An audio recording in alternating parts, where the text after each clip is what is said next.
Hello, Motor Rider World fans. We are live for the first ever episode. As I just fix my hair here, looking all scruffy. First ever episode of Talking World Superbikes. Never done it before. We've been going on about MotoGP, and it is the greatest sport on the planet. And kind of neglected World Superbikes a bit, but World Superbikes is just outshining in many ways MotoGP at the moment. There's no doubt MotoGP is still the elite, and there's still a lot of drama and that going on. But yeah, I think it's time we put World Superbikes in the spotlight. I think it's deserved its time in the spotlight, and we'll talk why it deserves its time in the spotlight over the next hour and a half or so, because we've got a lot to talk about. I've got Rui. We all remember Rui from a couple of Talking MotoGPs back. Got Rui Belmonte joining me once again, the voice of MotoGP and kind of motorcycle racing in Portugal. Love it because he's very unscripted. He tells it as it is. So love that. So we'll get Rui on just now. But before we get to Rui, I've got a little bit of admin that I'd like to do. So wearing my nice Miguel Oliveira fan club shirt that I got from the official fan club here in Portugal, because at the moment Portugal seems to be my my second home. Spent more time here in Portugal than I have in my new home, which is the United Kingdom. And yeah, I must say a big thank you to El Presidente, Mr. Paul Pacheco, his beautiful wife, Amore. That's how I know her, because when we drive, he says, "Hey Siri, call Amore." And Siri calls Amore. And he speaks to his beautiful wife. Well, shouts at her most of the time. She shouts back, because that's what they do in Portugal. They just shout at each other. But they are happily married. Even though there's times where I think they're going to get divorced, they are happily married, and that's just how they talk to each other here in Portugal. If you, the louder you shout at each other, the more in love you are, and they shout at each other. So it's passion. It's all about the passion. El Presidente tells me. So yeah, last minute decided, World Superbikes Estoril. I was here back in 2020 when Sheridan Morais, my good mate, did a wild card ride. Still in COVID times then, so there were no spectators, and it was pretty bland, to be honest. So I was really excited to come back. Paul said my villa at the back of his house is all ready, fresh linen, just get on an airplane and come. Thankfully, the flight from Gatwick to Faro wasn't too badly priced, and yeah, pretty much free accommodation, and Paul and his wife pretty much feed me and clothe me when I'm here. So yeah, it made sense. Let's come check out some World Superbike action. So came over for Estoril World Superbikes and loved it. Loved every second of World Superbikes. Like I said, I've been going on about MotoGP, done 4 MotoGPs already this year, and MotoGP is just fantastic. It's spectacular. It's the fastest riders in the world. But yeah, kind of neglected World Superbikes in a way, yet the racing's been, world class, if not better than MotoGP, not only this year, but last year as well. So was excited to do that. And as I said, I haven't been to a World Superbike paddock since 2020, and before that, even longer. And really wanted to, for the online auction that we do, get some signed World Superbike stuff, because we've never had that to go towards my beautiful daughter, Knowing Nova. Go check out her Facebook page, Knowing Nova. We have an Instagram page for her as well. We're going to be putting up a lot more details in there, updating the details. We're going to add a fundraiser to that. So if you'd just like to make any kind of donation, you'll be able to do that on there. But we got some exciting news coming for our beautiful baby girl. Just for those who don't know, Novi came into the world 3 years ago. Had a beautifully normal pregnancy. Out popped this funny looking little baby, as I said when she was born. And we were told at birth that your beautiful baby girl has Down syndrome and 3 holes on her heart. So big surprise, didn't know how to deal with it.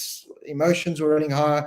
The world's all over. Thankfully, we had great doctors back in South Africa, great cardiologist. Novi went for open heart surgery when she was 1 year old. She has recovered beautifully from that. Her holes in her heart are fixed. She is a beautiful little angel of ours, and doing very well.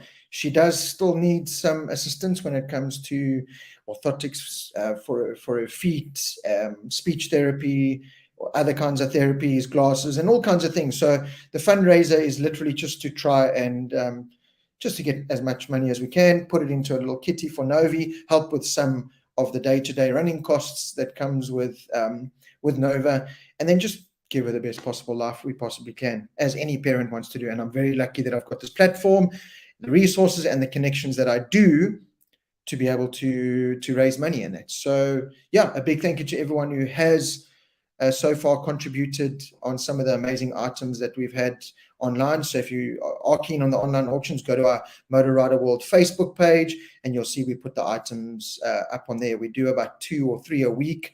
When they are more exclusive items, we do let them go a couple of days longer just to give more people a chance. And that's how it works. Goes on, put your bid there. We give some time, to kind of sort out the bids. And then at the end of the day, the highest bidder wins. So as we just wait for a couple, let me do some welcomes here. Brink Heinemann. Hello, Brink. How are you? Andrew Walker. Gareth Hope. We call him Gareth HB on YouTube. Justin DP. Hello, Yella. Ray Hendy. Hello, boys. Hey, Rob. Nice t-shirt. Yeah, thanks, Andrew. Yeah, Gauteng is cold. I believe it is freezing. We're 2 little sick kiddies back in South Africa because of the weather. So yeah, luckily in Portugal, Friday was scorching hot in Lisbon at the track. Saturday was a bit overcast and rainy. Sunday was overcast and rainy. And then today back in Algarve, again, boiling hot. And since I've been in the UK, I've been there a couple of weeks now. It's also shorts and a t-shirt. So I know the dark clouds are coming in the UK and I know the rain is coming. But for now, been very lucky with the weather in Europe. And yeah, thinking of everyone back in South Africa again, down in Durban, struggling with the floods and all the rain. And I'm on the load shedding app and literally every hour load shedding, and it's just terrible. So I hope you all doing well back in South Africa. For anyone else out of South Africa, hello and welcome. And thank you so much. Remember to subscribe to the Motor Rider World YouTube channel. Check out our Facebook page for all kinds of things. Ray Hendy, you guys see about Petrucci. Yeah, so Daniele Petrucci in MotoAmerica over the weekend had a crash, severely kind of gashed and grazed his leg. And yeah, he went onto social media and pretty much laid it all out there, saying that it was just terrible how they made him wait for long. And then he eventually got up, walked to the medical center himself, and then he got some treatment. So yeah, that wasn't really a good advert for MotoAmerica, for Petrucci. So let's see how that plays out, because yeah, as I said, not a good advert. Will we be seeing Petrucci in World Superbikes from next year? Let's hope so. I think he brings a certain amount of flair. I think he's an attraction. I think he's a great guy. And it would be great to see a personality like Petrucci in the World Superbikes. I think his personality will thrive in the World Superbike paddock compared to how it did in the MotoGP paddock. And that's a big talking point that we're going to talk about with Toprak Razgerioglu as the show goes on. And then our South African boys did extremely well over in MotoAmerica. Cam Peterson on the podium again, Matty Skoltz on the podium again. Sam Lockhoff did really well in the Supersport class. Dominic Doyle struggling a little bit in the twins, but still getting to grips with the Yamaha R7 machine that he's on. So yeah, lots happening all around the world. Gareth HB, we can surf over rivers now in Durban. Yeah, sorry, it's just a sad state of affairs. Not just the flooding and everything in South Africa, but yeah, that's a whole nother show, to be honest. D-Stig, how's it, Rob? How you D-Stig? D-Stig, South African version of the Stig, I take it. I don't know. But hi, thank you so much for joining us. So as I said, I managed to get my hands on some very exclusive items from the World Superbike paddock, which we will be auctioning off over the next couple of weeks. The first being this, and this is the next item that's going on straight after this live chat, will be this. It is a Toprak Razgerioglu boot signed by the MotoGP World Superbike champion. And you can just see it's been the rest of the boot is brand new. It's brand new. Okay, toe sliders, a little bit of a launching, brand new, not brand new. So yeah, Sarah from the Pata Yamaha team, big thank you to her and to Toprak and the whole team just for the spoils, basically this contribution towards Nova's fundraiser. And she basically said, yeah, Toprak just goes through so many boots because of the way he throws his leg out and his riding style that, yeah, we'll happily give you a boot. So, yeah, a boot, I'm trying to get that, signed by Toprak Razgadi Ogluat. So that will be the next item that'll go live on our Facebook page for the online auction. Also got a couple of Toprak shirts. So yeah, some nice Toprak shirts. This one is signed. So I got two signed shirts available. So look out for those coming on online auction as well on the Motor Rider World Facebook page. And remember, now it's not just limited to South Africa. You can, if you're in the UK, we can sort you out. If you're in Europe, we can sort you out. Got a really good courier because all these items are based with me in the UK, but we can send them to South Africa.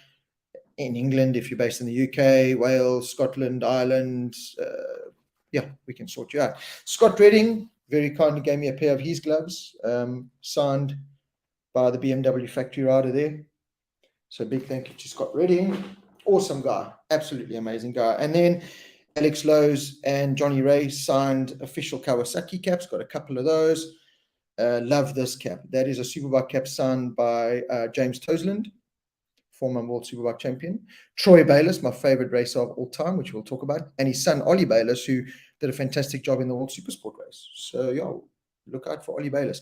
And then an official Aruba Ducati World Superbike cap signed there by Alvaro Bautista and Ruben Rinaldi. They're two riders there. So, yeah, that's just some of the items that we're going to add to some of the MotoGP items that we've got. So plenty of items to auction online on the Motor Rider World Facebook page. Check it out. All goes towards my beautiful baby girl and helping give her the best possible life we can. So that's that. Beverly Orendal. Hello, Rob. How are you, Beverly? Your nephew did fantastic again. Nicole Bread, are you safe and sound back in the UK? I'm not back in the UK yet. I'm still in beautiful sunny Portugal, staying with El Presidente, who looks after me so well, Mr. Paul Pacheco, and his beautiful family just treat me so nicely. I was lying on the couch about half an hour ago with their dog/lion, so that was really nice. Redding power all the way. Gareth HB, yeah, Scott Redding was fantastic. Got him out of the media debrief center, went to him and just said, hey, Scott, I've got my daughter, showed him a picture. Before I could even carry on, he said, what a beautiful girl. How old is she? Asked me about her. I told him the story. He said, come to my pit box. I will give you something gladly. Got his pit box, pulled out the gloves, signed them for me, gave them to me, and then didn't just leave it there. Still said, so how old is she? What happened? What's the story? So he was really accommodating. It was awesome to see. And I felt so bad because he had a tough race too. His media debrief, he looked a bit down. And I thought, but this is my only opportunity. I am a Scott Redding fan. I know a lot of people are. I know, some of his items would do really well. So I kind of cringed. I hate asking. I really do get shy and I hate asking. But yeah, if you don't ask, you don't get. So I kind of just picked my balls up and asked the question. And Scott Redding was fantastic. Sarah from Yamaha, like I said, was fantastic. Paul Pacheco, just he talks very well, does Paul. He's very persuasive. So he got into her ear and got me a signed boot and those signed T-shirts. So thanks to him as well. Ian Jefferson, hello, Talking World Superbikes. Ian, hope you're well, my bud. Let me know, Ian, what's happening there with you. And yeah, I'm waiting for Rui to join us, but I could tell you now a little bit of my experience for World Superbike. So I did manage to get a media pass for the weekend. So I was right in the action. Again, made some great contacts there. And you, just like MotoGP, you get to see and hear so much more being inside the paddock, doing the media debriefs than you do on TV. And on TV, they show you X amount, and you do get quite a lot. But the behind the scenes and how the paddock works and what the riders actually say, and it's really just so interesting. So picked up a lot of key points over the race weekend, starting from the Friday already, from the practice sessions and how all the riders in that work. Did a great interview with Alex Lowe's on the Thursday already, which I've posted on our YouTube channel. Go check that out. One interesting thing with Alex Lowe's while we're talking about him, and I actually want to bring this up with Rui as well when he joins, is we look at Alex, and he hasn't performed anywhere near as well as Johnny Ray on the same machine, on the same Kawasaki World Superbike. And I kind of asked him in the interview, what is the handbrake? Why doesn't this happen? And he said, just confidence. It's a confidence thing. And then your Friday started well. He's just up and down. He's this yo-yo. He's a good in one session, bad in the next. Good in one session, bad in the next. And then on Saturday, he really battled in race 1. Sunday, got it right in the wet. Sprint race kind of found something. And then race 2 was right up there in the mix and finished 4th. Brilliant ride. In the debrief afterwards, one of the journalists said, Alex, it's been said that it's very much a split garage in terms of personnel and settings and stuff in that Kawasaki team. Johnny sets the bike up the way he wants it. They listen to him. They do what he wants. Your side of the garage, those mechanics are told, shut up, whatever we tell you, put in that motorbike is what you do. So not necessarily listen to Alex and set the bike up to what Alex wants. Kind of sat back thinking, gee, that's a bit strange. So, why have the guy there? And when he was asked that, he kind of looked at the PR lady and said, how can I answer this? And he was trying to do it the most diplomatic way possible. And at the end, he said, the only way to answer that is yes. The team is kind of told to set the bike up in a way, and I'm told to just go ride the bike with whatever setup's in it. It makes sense to just plug in Johnny Ray's setup into my bike because we know it works, but it doesn't work like that. So I kind of thought, Alex Lowe's is pretty much a glorified test rider then. At the same time, look, he is scoring. He's in the factory team. He's obviously on a good deal, but getting a little bit, of the bad piece of the cake there in that circumstance. He made the best out of it. And it kind of explains why he's so up in one session. Bike feels great. He probably comes in and says, yeah, this feels really good. And then the team go, okay, well, we want to try this. Go out and try this. And then he's terrible.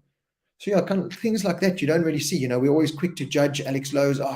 You're useless. You're nowhere near as good as Johnny Ray and this and that and this. But then you hear these kind of comments and get this kind of feedback, and you can understand why. And you sympathize with him in a way, because he's a glorified test rider. Because at the same time, Kawasaki understand that the best time, to test is in race conditions. And is that helping Johnny Ray? Well, certainly. I mean, over this Estoril weekend, Johnny Ray went from on Friday, not battling it, but certainly not with a winning formula. Saturday, race 1 kind of, fell off a cliff and was in a 3rd place. And then Sunday came out a different rider. Whether that's the data that Alex gained and they learned from Alex and put in the bike to help Johnny, we won't know the full truth behind that. So, we'll get a little bit more into it once Rui joins us. Of course, Rui is on his way home. He's just Paul. Rui, 5 minutes. So Rui will be joining us in 5 minutes. They do work late here in Portugal. It's only 7:20 here, so they only leave work at 7 just about. So he's rushing home.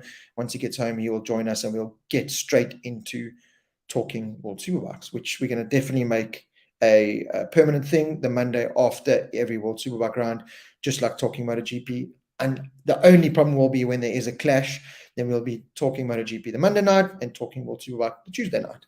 Give you as much content as we possibly can. So please like, share, subscribe to the channel, because I'm trying to promote this. If I can get some funds out of this, I can pay for more air tickets and accommodation to get to more races and bring you as much behind the scene coverage as possibly can. Definitely put World Superbike on my bucket list, Ian Jefferson. You have to. So my biggest difference that I saw with World Superbike, it's definitely more fan-friendly. MotoGP, you can buy a weekend ticket where you very much, you sit on a grandstand or an embankment and you watch the same corners the Friday, the Saturday, the Sunday, or just the Saturday and the Sunday. To get into that paddock, you've got to fork out a lot of money, anything from 1,500 euros onwards up to about 3,500 euros. Pole position travel, and I've got some exciting news coming out soon with Pole Position Travel. Going to line up and do some great things with them with regards to myself and supporting my baby girl Nova. So look out for that. But they offer some great packages, but it's hard to kind of get the full MotoGP experience the way that we'd get to with Paddock, seeing the riders, seeing the bikes up close. You don't get to get anywhere near the podium. You don't get to get anywhere near the podium ceremony.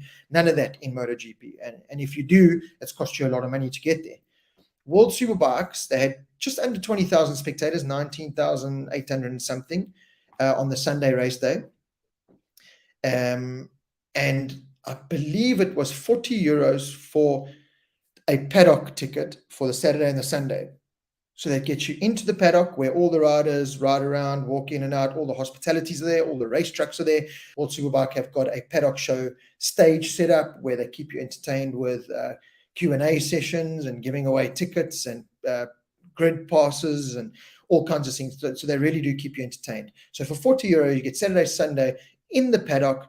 You get to see the riders, take selfies with them, see them, meet them, get autographs. They've got merchandise for sale. You've all seen when they come in after the race, they go through the pits on that red carpet into the paddock show. All the spectators are there. Photos, you celebrate with the riders on the podium. You see and hear the interviews with them on the podium afterwards. And that costs you a €40 ticket to get in there for the weekend. So as far as fan-friendly goes, World Superbikes just trounces MotoGP. There's no doubt about it. It's definitely got that more accommodating vibe to it, and the level of racing and the atmosphere in there is fantastic. It is absolutely fantastic. There were a couple of grandstands and spots to go watch the racing action, even if you were in the paddock, that were really good. So yeah, it really opened my eyes to World Superbike. I thoroughly enjoyed it. World Superbikes was simply sensational. It was simply spectacular. Absolutely loved it. So one man that I'm pretty sure who is going to agree with me, even though he's sitting in his car, he's found a nice spot to park on the side of the road to join us, is Mr. Rui Belmonte. Rui, how are you, my friend? How are you, my friend? Yeah, very good. And you? Have you parked on the side? As you can see, I'm in my car. Yeah. I'm parked in the highway. That's the magic of internet. We can do it wherever we want. The magic of internet. Yeah, Rui, thank you, man, for joining us. I know it's hectic, and I know you're working very hard at, although you had the weekend off, I believe, but you're working very hard at this man's fan club. So Rui is very much involved with this man and his fan club. Gave me a great tour last week Thursday, when I was in Lisbon. Showed me the whole fan club. I signed up to the Miguel Oliveira fan club, €33. I got my cards in the post. I got my shirt, I got my sticker kit, and it was just a fantastic experience seeing the history that's behind Miguel Oliveira. Check out the video that I posted on my YouTube channel. So Rui, I was just telling everyone about World Superbikes, and I'm to blame. I've also kind of neglected it. I've looked at MotoGP. MotoGP does it. Wows you when you get there. You watch it on TV. It's the best in the world. It's the best bikes. It's prototypes, and you kind of don't think about World Superbikes. But when you actually compare apples with apples, World Superbikes is this more fan-friendly. The racing action on track is better. It's more accessible to the public and to everybody. And it's got these personalities, Toprak, Johnny, Alvaro, that just make it in many ways so much better. Rui's, I thought, yes, he's holding a poker face there brilliantly. Is our Rui, but it looks like he's having some highway internet problems. We'll see if he can just get to his house and get onto his Wi-Fi. There, he'll come back. But which country did Toprak win his first Superbike race? Oh, God. So there's a story. I was waiting for this to come up. So there's a story. There's a story about this so-called knowledgeable MotoGP and World Superbike expert. And I do consider myself, I do have a good history. I do know a lot. But for the first time, I think in my life, having been in a band, being a singer in a band where I just love being on stage, give me a microphone, I'm comfortable. During the Paddock show on the Saturday, myself and a good mate who I've met back in 2020 here in Portugal through the World Superbike trip, and now got to hang out with them a little bit more now, Matt and Tom, two British guys that live here in Portugal. Myself and Tom were invited up on stage for a Q&A. Cool. You can win a grid pass for World Supersport 600 and a grid pass for World Supersport 300. Sweet. Answer an easy question. How many world titles has Johnny Ray won? First to the buzzer wins. So I've kind of been on the grid before. Tom was next to me, said, cool, you answer it, cool, 6 times. Sweet. Now, if you get the next question right, you can go on the grid for World Supersport 600. How many Turkish riders are in the World Supersport 600 class? Cool. 2. Canon Chu and Bahattin Sofoglu. Cool, yeah, gets a grid pass, loves it, has the best time on Sunday on the grid with Supersport 600. Lovely. My turn comes up to now win this this pass. You can win this pass. And the question comes up, and I'm going against another chap. And the question comes up, which country did Toprak win his first Superbike race?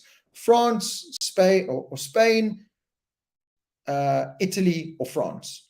So now I'm not paying attention to the question.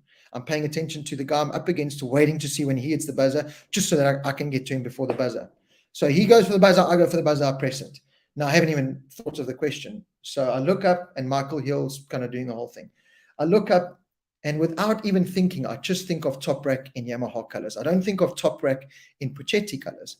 So I think, where would Toprak have won? Must have been like a Catalonia, a Spain or something. I'll go with Spain. As soon as I said that, and Michael Hill says, cool, Spain it is. And we wait for the answer. Before it even pops up France, I go, damn it, it's France Magny Core, when he was on Puchetti Kawasaki. Oh, you're wrong, Robert. You are wrong. Beep, beep, disgrace, get off the stage, take your motor lanyard and get off the stage. Oh, man. I was hoping to just kind of sweep it under the rug, but that was not going to happen.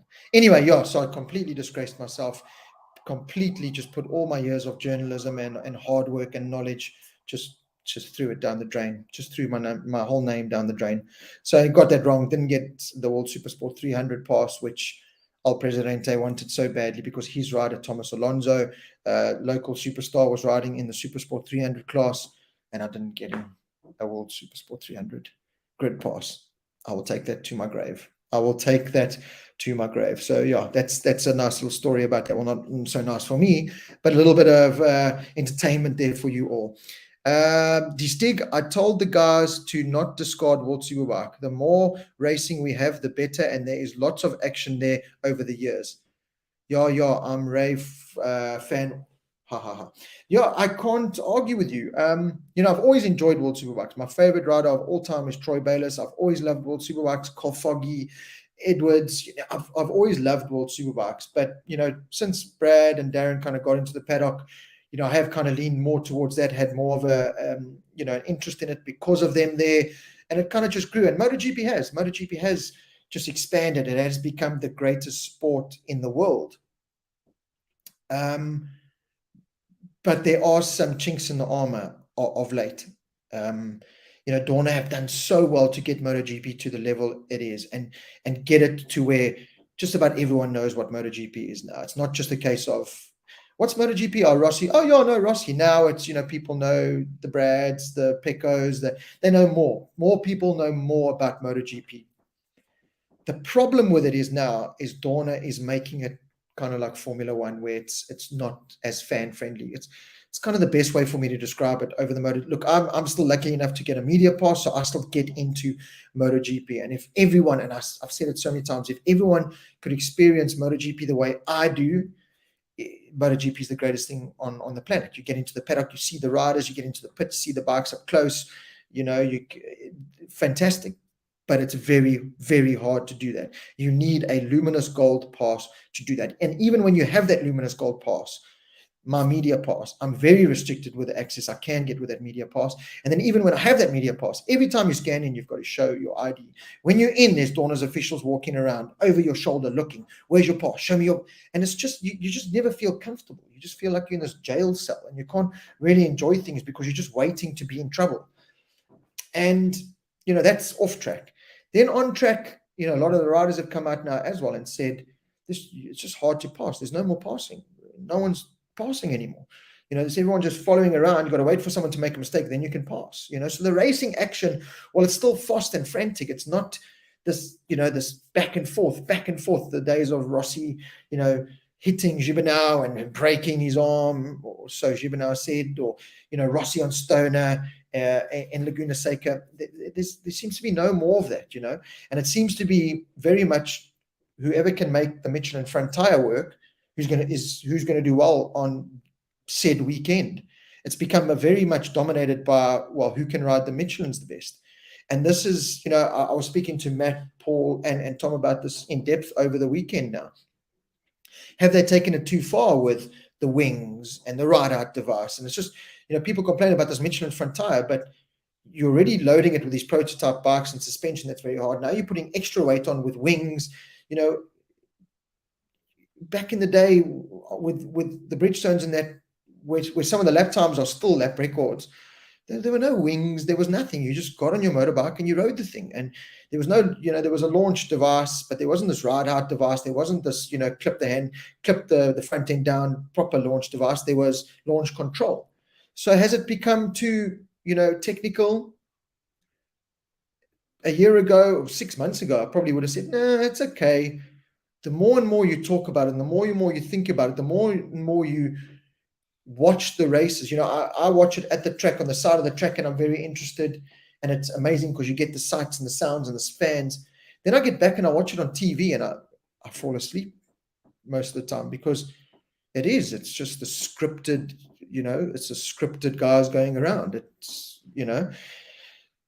and in that way, I can kind of understand this argument that World Superbikes is better than MotoGP. The racing in World Superbikes is. This weekend, it was the best. The racing action was superb. Toprak and Johnny in race 1, turn 1, just hitting, kicking, screaming. Assen, the takeout, Alvaro's thrown in the mix now. Every now and then, Locatelli and Alex Lowe's are there. Scott Redding's in there. Rinaldi's in there. So the depth of the field is not what MotoGP is, that's for sure. You kind of have your top 6 or 7, kind of like Bassani, maybe you could include in the top guys in World Superbikes. And then you've got your Mercados, your Happy Sirens, your, those kind of guys that, aren't really there. So the depth is certainly not in World Superbikes, but the racing action is. And I really got to experience that firsthand. And my argument for World Superbikes is now a lot stronger than it was before. There's one more tick in the box of World Superbikes. There's no doubt about it. So just going to check. So Rossi kicking Marc Marquez. Yeah, Rossi kicking Marc Marquez. Justin DP. I mean, where's Rossi kicking Marc Marquez? It's a show in itself. I agree. Rossi kicked Marc Marquez, but I'm going to get hate mail now because it wasn't a kick apparently. And those wings give problems additionally, like Brad and his ride-out device for sure. There's just too much going on in MotoGP now, and it's lost. World Superbikes is very much production-based. It's still, Toprak's R1 is not anything near an R1 that you and I can buy. It's got a lot of differences to it, but you've still, when you're in that World Superbike paddock, you feel, when I put my fanboy cap on, I loved the atmosphere. I felt like a real fan in there. I got to take a selfie with Troy Bayless. Troy Bayless was literally just walking around as one of the spectators. He wasn't trying to hide and dodge and duck and dive like the MotoGP guys, or some of the MotoGP guys do. He wasn't, kept behind a railing that you weren't allowed. I walked right up to the team truck, down the team truck, waited outside the door of the paddock, of the pit box. Troy came walking out, said, "Hello, mate." And I said, "Hey, you, Troy, please, can you just sign this cap for me? You are my favorite rider of all time." And he said, "Oh, yeah, that's brilliant. Thank you so much, man." And then I gave him the cap and the pen, and I took my phone out, and he went, and he was like kind of all awkward, like, "Oh, do you want to take a photo?" I said, "No, just sign. I want to take a photo of you signing if possible, because I do these auctions for my daughter and stuff." And he said, "Oh, okay, that's brilliant." Signed it, and then put his glasses on. He said, "Just hang on, I'm going to put my glasses on." Put his glasses on, signed the cap, took his glasses off, took a selfie. He said, "You want to come in the pit box, meet Ollie?" And I said, "Of course I do. That would be fantastic." Took me in the pit box, grabbed Ollie. "Hey, Ollie," photo with Ollie. Showed me the bike, showed me around the pit box, spent about 10 minutes with him, and out I walked. And that was it. Every time I saw Troy after that was the Saturday. Every time I saw Troy or Ollie after that, they were like, "How you, mate? How you, mate? How you, mate?" Alex Lowe's after my interview on Thursday. "How you, mate? How you, mate? How you, mate?" A lot of guys in MotoGP do that. Don't get me wrong. I'm not saying MotoGP is just a bunch of assholes that, give you the middle finger every time. MotoGP a lot of the riders as well are very accommodating. They are very accommodating. I had the one bad experience with Jorge Martin in Portimao last year, where he was literally outside his pit box. We were down pit lane on the Thursday, walked up to him, and as we walked up to him, he walked in his pit box, and then one of his managers came out, and we said, "Can't we get him to sign in a photo?" And he kind of just said, "No." Okay, cool. Other than that, no real bad experience. But that's for me with media pass to get to that point. And World Superbikes this weekend, you had to pay €40 to take photos and selfies with Toprak, Johnny, Troy Bayless, James Toseland, Chaz Davies, all those riders, Alvaro Bautista, Renault, all those riders, past and present. Get stuff autographed, buy the Kawasaki gear, get it autographed by the riders. It costs you €40. To do that in MotoGP, it's going to cost you a minimum of €1,000 to €1,500. That's the reality of it. And that's if you're lucky, because even then, like I said, it is, the MotoGP tracks are cordoned off. They've got barriers there where you can't walk down the track like I did to go see Troy. So in those kind of experiences, it's World Superbikes does. It's just a lot more fan friendly. It's a lot more accommodating. There's just no two ways about it. I experienced it firsthand now. That's for sure. And then, like I said, the racing action on track was phenomenal. So, yeah, if you have got MotoGP World Superbike on your bucket list, great. If you're on a budget and you've got to choose between the two for the experience, World Superbike all day. World Superbikes all day. It will cost you a fraction of what MotoGP will to get into the paddock and meet the riders and see the bikes. I mean, when they come on the red carpet, park their bikes for the podium, you're right there. You stand on the barrier next to, I had Paul Denning right next to me from the Yamaha team. There he is, Toprak Race Garioglu's team owner. There was Toprak Race, Kenan Sofoglu right there. Then they get off the stage and they've got to walk to the media center. People start and they sign. And Toprak, let me tell you about Toprak. So I'd seen Toprak in 2020 when I went with Shez. He was on the Yamaha at that stage, and the team I was riding, the team that Shez was riding for, was the Aurelac racing team, and they had Ken on tour as their 600 riders. So when the race was on, Toprak and Kenan came and sat there and watched in the pit. So it was high, but I never really got to speak or do anything with Toprak there. I was trying to be like, oh, cool, I'm Shez's mate, I'm a mate of the rider. Why do I want your autograph when my mate's faster than you type thing? This time it was hard because and I do it at MotoGP, I put my fanboy cap on, yay, selfie, sign stuff, love you, cry, I love you. And then I take my fanboy cap off, put my media cap on, and then try and be all professional in the media center. I don't have a notebook. I need to get a notebook and a pen. That's for sure. But I have my iPhone there and just, you got to pull that face. Yeah, I'm listening, and I'm going to ask very clever questions. And then straight after that, it's literally fanboy cap on. You can have a sign. It's just this bipolar effect. It really is. But Toprak, you walk up to him, and Sarah, his PR lady, said, Toprak's so hard because he's so nice and he just says no to nobody. The guy will spend hours just signing autographs. He really will. You've got to eventually drag him out there. And every time, there were 2 or 3 instances where I asked for a selfie. It was great in the media center, got a selfie with him in his leathers, fresh off the podium in race 1 and race 2, and then autographs afterwards. And when you ask him, and I saw it with a lot of people, not just me, when a lot of people ask him for their autograph, he kind of goes okay, but why do you want my autograph? I'm just this Turkish kid that likes to ride motorbikes. But, okay, he's shy about it. And you're like, Toprak, you're this sensation. You're this absolute sensation. And he's just this shy. And he just said no to nobody. And hello, when I held the boot with him, arm around me. Alex Lowe's, every time, arm around me. It's none of this where, they go like this and you hear, and your selfie is kind of chopped off because they don't want to get too close to you. It's this, get in here for a hug, man. Even Johnny, get in here for a hug, man. And it's just more accommodating. It just really is a more accommodating environment. So if you're a fanboy, World Superbikes all day. Let's have a look here. Ian Jefferson, grandstand in Erez was €180. And that was just sitting on a grandstand all weekend at Erez watching the same corner in the boiling hot heat. Well worth it. I'm not saying don't do it at MotoGP. I'm just saying if you've done that and want a little bit more of an experience, go World Superbikes. €40 in the paddock. They've got shade. They've got food stalls with umbrellas and tables. You can sit and eat and drink. They've got the paddock show. You see the riders up close. You get autographs. You buy memorabilia. You get signed. You will tick off just about everything on your bucket list. Meet Troy Bayless. Done. Meet Toprak, get signed stuff, done. Meet Johnny, get signed stuff, done. Alex Lowe's interview, meet him, done. I ticked off everything and more than I wanted to do going into the week. I really thought, oh God, how am I going to get Toprak's autograph? And this is World, and this is how badly World Superbikes, no, not badly, but this is World Superbikes for you. So Thursday night in the MotorCard, MotorCard is the biggest motorcycle accessory chain stores in Europe. MotorCard, they sponsor Johnny Ray's team, MotorCard Kawasaki. They run the factory Kawasaki team. So they had a meet and greet with Toprak Razgatlioglu, Johnny Ray, Alex Lowe's, Eugene Leverty, Loris Baz, and Fuertes, the World Supersport 300 champion who now rides in 600s.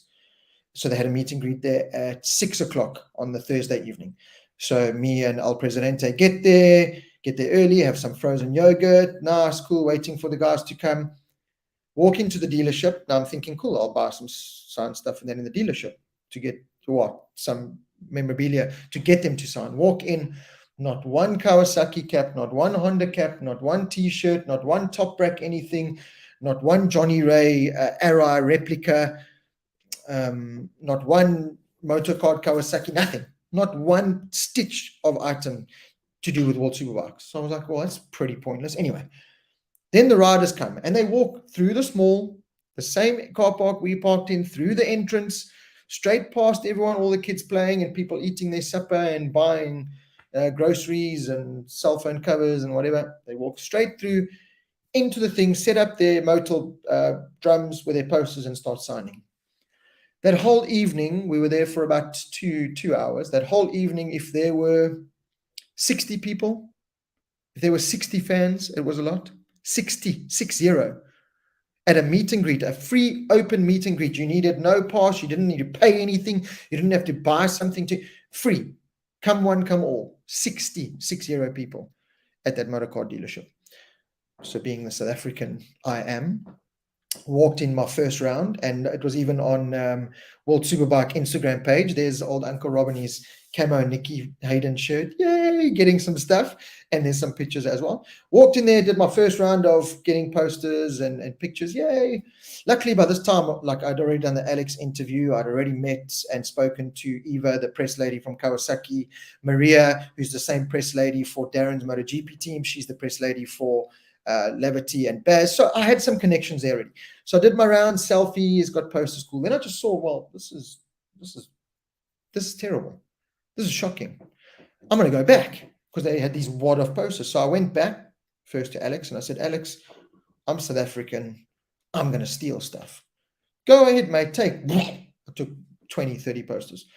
Toprak was next. Toprak, can I take a bunch of posters? Do you mind? No problem. Take. Please. You want more? Yeah, take them. Okay. Johnny, please. Oh, mate, please just take them all. When they're all gone, I can kind of leave here. Give me. So I just landed up taking. And I looked at that and I went, that World Superbikes and those riders deserve more than that. If that was a MotoGP event, it would have been packed. It would have been jam-packed. You could buy a Marc Marquez replica there. You could buy there was one or two MotoGP items there. MotoCard, who sponsored Johnny Ray, you didn't have one. I mean, there. I bought that at the track.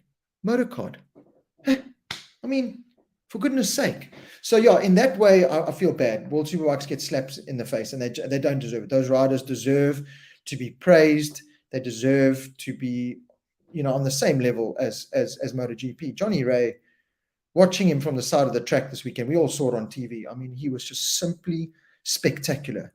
Yeah, the way he goes from flat out, jams on that brake, loads that front end of that Kawasaki, jams it in the corner while it's still sliding and gargling and sorting itself. I saw sights and sounds that I did not think I'd see in World Superbikes. It was spectacular. Spectacular is the word that comes to mind. Any info about the BMW, their struggle seems like, from what I've read and heard, is that the likes of Loris Baz and Eugene Leverty are more satisfied with their packages than Scott Redding. So, Ernest, good question. Let's get into it. I was in the Scott Redding debrief on the Sunday after race 2. I posted 1 or 2 videos on my Instagram and my Facebook account of the Park Ferme after race 2 with Scott Redding, and he comes in and he's playing with the brake, and you can hear the conversation. Scott just says, had no grip at the rear and just couldn't get the bike stop the brakes. Loris Baz then comes over to him and says, I had no feeling with the brake. It was in, then it was out, then I couldn't stop the bike.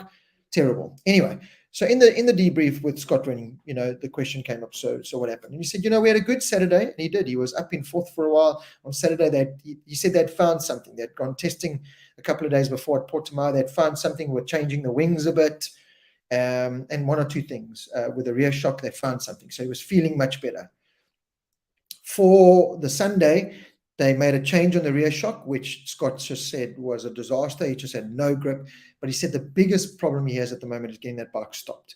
So BMW, even in production form, ran Nissan pump with this in-house kind of caliper system. And my biggest argument with the new S1000RR that I tested, I went to the world launch at Estoril a few years ago, and BMW still got very cross with me because after I tested the bike, I came in and they said so, and all the other journalists had said, yeah, it's amazing, it's the greatest invention ever, woo, spectacular. And this came from some of the journalists that you would lap in a 15-minute session, so they weren't really testing the capabilities. And I came in and said, listen, the bike's fast, it handles a lot better than your previous one, it's not as stubborn, the gear ratios are good, it's lovely. I just don't like the brakes. It's got the spongy feeling, and it just doesn't stop. Estoril turn 1, is that you go from 300 footsack k's an hour to 80 k's an hour, and you got to get a turn. So I just didn't like that feeling from the brake. Man, did I get a hammering. That was it. BMW South Africa pulled advertising from me for I don't know how long. How could you? You are this journalist from South Africa. You don't know anything. Get out of here. M1000RR, 700,000 Rand, and you put these homemade calipers on it. Scott Redding used the words, and he said he had to be very careful because they've got to be scripted. And I loved Scott Redding's debrief because every second word was F, and it's not suit and tie scripted, which MotoGP has to be as well. These debriefs, even Johnny is F this, shit that, this, balls this. You really get the real feedback, the honest feedback, because it's not scripted. It's just this raw, F me, I tried my effing best, F sake. So yeah, Scott Redding, proper tattooed up British guy, F this, F that.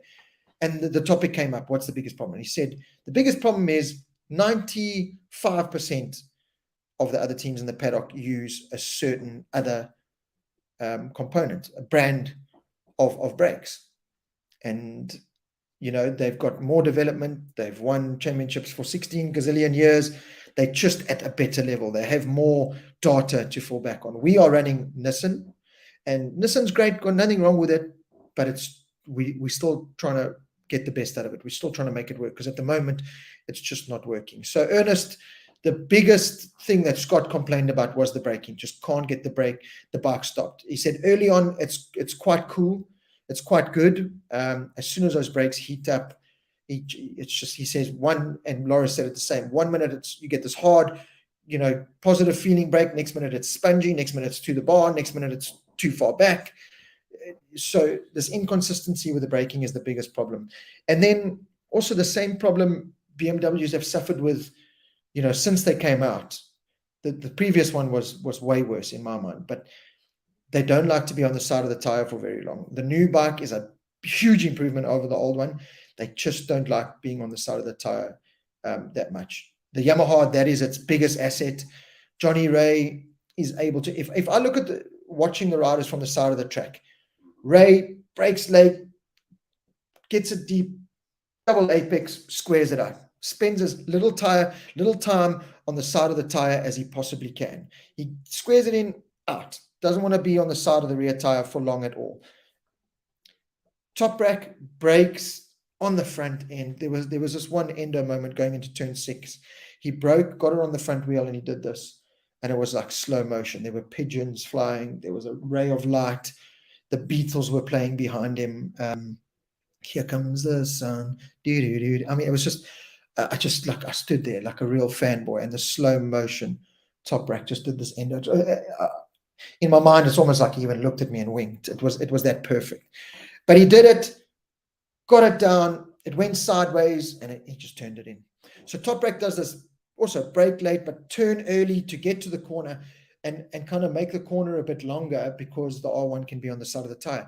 Gets on the gas quite a bit earlier, I must say, again, because the bike and the electronics don't mind being on the side of the tire, and it drives out a lot better. Where Johnny, if he's on the side of the tire once or twice where he's passed on the inside and he's had to keep it tight on the side of the tire now, the rear tire, he gets on the gas, that Kawasaki just gargles, snap, crackle, pop, and that's his problem. As soon as he's got a ride like that to make passes, that's where he battles. When Johnny can do this brake as late as I want, go deep, square it off, that is the strong point of the Kawasaki. The Ducati, in a way, is kind of a bit of both, but also more this get in, square it off, get out. Whereas the BMW, you can't do the brake late, get in and square it and get out because you don't have a good feeling with the brakes, and the front end is not necessarily as planted. So you've got to like brake and turn because you don't have the braking power, and just getting to the corner, that means you're on the side of the rear tire for longer. You get on the gas, there's just nothing. And once or twice I saw Scott Redding out of the seat, and then the electronics kick in, and then it wheelies. And so, yeah, the balance of the bike there's just not there at the moment. And Scott Redding is a big guy. He's tall. He's a head taller than me. He's got these legs.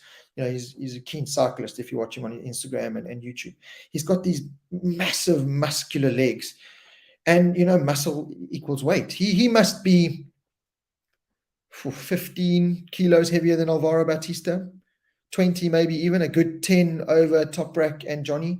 That at this level of racing, it means something. At a track with his 13 corners, that's 10 extra kilos on that motorbike at every corner. And Scott has said in the past, he's always battled kind of with his size and his weight. If I look at Chaz Davies, was a tall rider, he kind of battled more towards the end, because the guys like Alvaro and Johnny, they're not getting any bigger or more muscular. They're just staying small. Toprak's quite a tall guy, but he's just skin and bone. He's just the skin and bone. So yeah, Ernest, I hope that answered your question with regards to the BMW. And again, it was nice to hear this information from the horse's mouth, or in this case, a tattooed up British guy that doesn't mind cursing.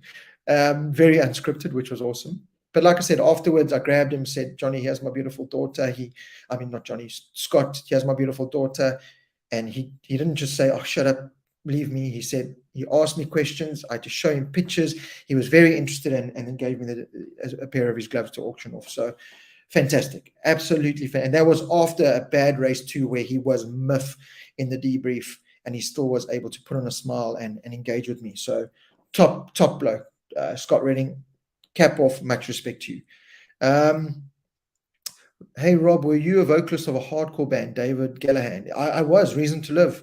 Go check it out. There's one or two of our videos on YouTube. Reason to Live, JHBHC, Joburg Hardcore. Loved it. The good old days where I could do a 45-minute set. I was a lot skinnier and younger. 45-minute set of jumping around, kicking kids in the face, and loved it.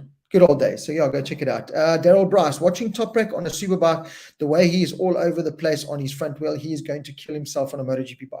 Let me talk about that now, because that is a big talking point, Daryl. Francois could see, hi, Rob, do you think the Yamaha has lost power this year? It looks like he is overriding the damn thing. Francois, I don't think it's lost power. I think the electronics sap the power more. If you look at that race carefully, and he mentioned it once or twice in his debrief as well, at the final turn, where the other guys kind of drive, and as they kind of release the bike onto the fat part of the tire, the electronics release a lot more and the bike drives. That is Ducati's biggest strong point, is the fact that as soon as it's up on the tire, that Ducati, the electronics let go, and it just shoots Alvaro Bautista out there like a cannon. Johnny's kind of still releases a little bit slower, and you can still hear that gargle of the traction kicking in, and that gets worse as the race goes on. You can hear as the tire gets worse and starts spinning more, those traction kicks in. The Yamaha just seems to sap. It just seems to sap this power. Toprak in race 2 certainly said after 10 laps, he had no grip from the rear. It was spinning, and then once it starts spinning, the Yamaha just saps all the power. So it's not a case of that they've lost overall horsepower. It's the new electronics are just holding it back too much. And Toprak said that. He said, he's got a very good feeling from the front. He's able to brake and do what he can on the front. They're just battling with getting life out of the rear tire for the whole race. and getting the best out of the rear tire with regard to the electronics. It's a big talking point. They're running this 2022 electronics package that they haven't quite refined yet. They're in Estoril tomorrow, Tuesday and Wednesday, I think, for testing, or just Tuesday. And he said, we're certainly going to try and, kind of combine the good from 2021, the good from 2022, and make a formula out of that to get the best out of it. And obviously the question came up with Toprak, but, last year you were so dominant. So far this year, you haven't won a race. And, he said he started the season off and he was very stressed. He was a very stressed rider. That number one plate, going from his 54 to number one, he felt stressed. He felt the pressure, and you could see he rode like that. He said Aragon's not one of his favorite tracks. Assen's not one of his best. So it wasn't a good start to the season, but he rode with the stress, with this pressure, found himself coming into the pits, looking at the timesheets. If he wasn't on top, he wasn't happy. And he just said he wasn't enjoying it. After Assen and the accident that happened with Johnny, and that was also brilliant, in the debrief on Friday, journalists asked, so what happened with Toprak? Is that all sorted? And he said, this is just Dorna trying to blow it up. On the debrief on Thursday, Johnny was 5 minutes late due to unforeseen circumstances. So Dorna held Toprak for an extra 5 minutes in the media debrief room, just so that they could both be in the media room at the same time, trying to cause this, hoping they would get in there, have words, and then start blitzing each other. So Johnny was disappointed. He's like, Dorna trying to blow this up. It was an accident. He's a racer, I'm a racer. That's why it happened. It was a racing incident. He kind of explained that he still thinks Toprak was a little bit wrong and blah, blah, blah, blah, blah. But he said, Dorna were trying to blow it up. We were heated in the moment, obviously, because, you took me out. No, you took me out. No, obviously, anyone, I don't care how close of friends you are, in that incident, you're going to have an explosion. And that's what they did. And then he said, now in Estoril, saw him on the Thursday. They spoke about it. Johnny said, I don't want to harp on it about it anymore. He said, straight after that, it was a high five and it was a text message. All sorted. And if I look at that Thursday night, Toprak rocking up to MotoCard, which is a Johnny Ray sponsor. Andrea Locatelli never came to that, Toprak's teammate. I look at that and I think maybe Toprak went, you know what, Johnny, I'm sorry, let's put it all behind us. What can I do? And Johnny probably said, listen, I'm doing a thing at MotoCard Thursday night. Will you come? And he probably said, sure. I look at those kind of things and I think the relationship there very good. Every time they were in the debrief center together, it was, hey. There was none of this, I'll walk past you and F you. And it was a very mutual respect there. So that was all fine. So yeah, the media do blow it up a lot. Not even the media, Dorna. Like Johnny said, Dorna were trying to create a situation that wasn't really there. So it's a little bit petty of them, to be honest. So yeah, Francois, I hope that answered the question about that. Daryl, let's talk a little bit about Toprak while we're on the subject. So the question did come up to Toprak. Are you testing the MotoGP bike? When and where? So he said, I'm testing it in June and I know where. And the journalist said, oh, so where? He said, I know where and you'll know where in June. So obviously he can't say too much about that. And then, what will happen? And he said, I might get to the test, I might ride the bike, and if I don't like it, I must rethink. If I like it, I must rethink. So I think a lot is hindering on how that test goes.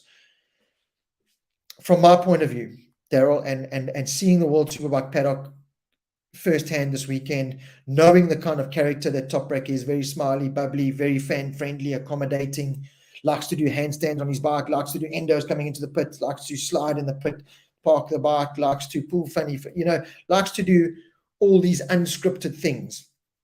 That is Toprak. He wants, even after that, he said he rode very stressed, and then after that race, took some time off, got to Estoril and just wanted to enjoy his bike riding again. And he said after race one, loved it. He was enjoying his riding his bike again. And he said, I haven't won a race, getting back to that point. I haven't won a race, but I've been here. I've been in the mix. I've been in the mix to win races. Not, you're all making it sound like I was back in 5th place, not challenging for the win. Every single race he's been at the front challenging for the win. In the Super Pole race, if he didn't have the tuck moment, which we'll talk about, he would have won the race. Race 1, he just lost to Bautista on exactly what I've just explained to Francois, the electronic sapping, and Bautista's Ducati shot past him and won. He is fast. He just hasn't won a race because there's been a bit of bad luck. But he goes to a track like Misano now that he loves, and everything's been stepped up. The pace is faster, everything's faster. So, it's not that I've forgotten how to ride a motorbike. He's still looking at that on the side of the track, watching that man ride a motorbike, he has probably still got to be the most naturally talented man I've seen on a motorbike. The things he was doing. And the question was asked to him lots of times, Toprak, when you do these things, endoing, sliding, how in control are you? And he says, yeah, fully, it's all under control. I've got it all under control, thanks. We like, oh my God, geez. Oh. Even with the tuck moment, he said, yeah, it was big and I was lucky not to crash. But at Kennan's go-kart track, we, on the pit bikes, the small bikes, we always tuck the front and we pick it up with our elbow. This was just a much heavier bike. Yay. And, we like, I would have had a heart attack. Looking at the pictures, I had a heart attack. So Toprak's very confident, but he wants to enjoy his riding. He wants to ride his motorbike. He'll do the social media. You don't see a lot of interviews of Toprak. You don't see a lot because he likes to just ride his motorbike. He still lives in Turkey. There was talk that, with some of the contracts, the team said, you've got to move to Spain, and he said, no ways. I'm in Turkey. That's where I live. That's my country. That's what I love. I come to the racetrack, I race my bike. And if you look at the podium ceremony, over all the years, he still doesn't spray the champagne, and that because of his religion. But I'm saying, being in the paddock, he could have been tempted to once or twice, winning the world title. None of that. He's a straightforward kid that loves to ride his motorbike. How will that translate in the MotoGP paddock is the big question. And that is a question that I stress about. I'm so scared Toprak makes, talking about Toprak first, before we talk about him actually riding the bike. I'm so scared Toprak gets into the MotoGP paddock and it just kills him. It just scripts him too much. It just, in the one media debrief, I put the picture on, he rocks up in Crocs.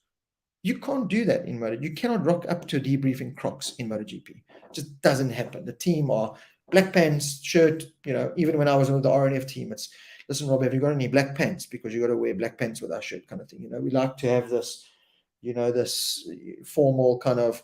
Toprak's not like that. And I'm so scared he gets into that paddock and he wants to do a handstand on his bike and the Yamaha guys, get a blowtorch and want to kill him. And I worry. I worry. In that way, I look at it and I hope he doesn't go to MotoGP because I'm scared it knocks him back so much because he does seem like a fragile guy at the same time. He seems very fragile. I'm scared it knocks him so much that we lose this Toprak that we're seeing now, that the world gets to enjoy. So I worry about that. I worry that he'll just have to be, in World Superbikes, yes, it's Yamaha factory supported, but it's a British run team. And we all know the Brits, yeah, do a handstand, woo, we love it. Do an endo coming in the pits, slide your bike, woohoo, love it.